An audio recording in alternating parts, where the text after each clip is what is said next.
Now sports with sports director Paul Gerke. Tight end is perhaps the most versatile position in all of football. They're pass catchers and pass protectors, run blockers and special teamers. Last year, Boise State's tight ends were largely underutilized by Robert Prince's offense, but this year that won't be the case. Here's a closer look at that group in my latest On Your Sidelines position preview. 20 catches, less than 200 yards, 0 touchdowns.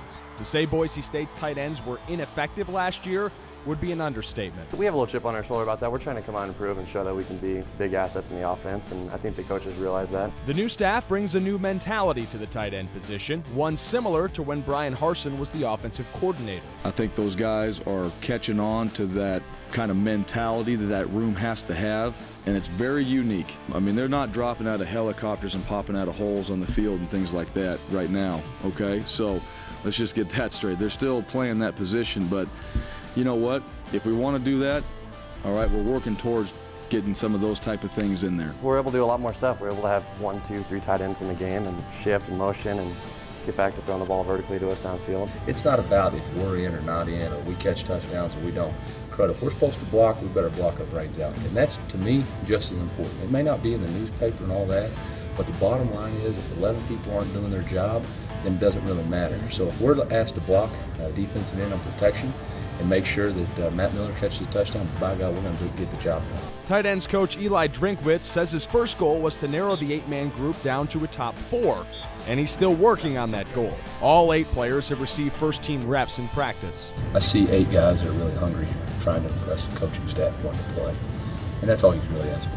Right now, they've kind of been, everyone's doing everything. They haven't specified it but we have a lot of guys that, all offer different aspects of the position. So everybody wants, to get a shot. So it's bringing the best out of everybody.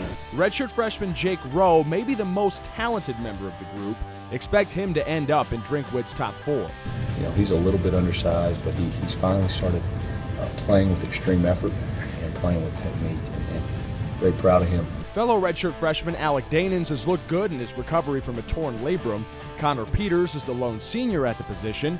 Juniors Holden Huff and Jake Hardy also bring game experience, and Hardy is now on scholarship after 2 years as a walk-on. It's a great accomplishment, but it doesn't change anything. I want to always go out there and play with an edge, like Coach Harsin says, and play with a chip on my shoulder. And so I'm going to go out there and shoot every day like I was a walk-on.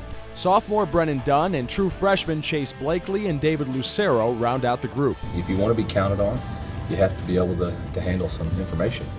And so they're expected to know a lot. They're expected to line up in different ways and shift, and then they're expected to go with the 240-pound defensive end. So it's not an easy job, but they signed up for it. They're going to get it done. If you like what you saw and want to check out more Boise State position previews, I've got good news for you. You can find them on our website, IdahoOnYourSide.com.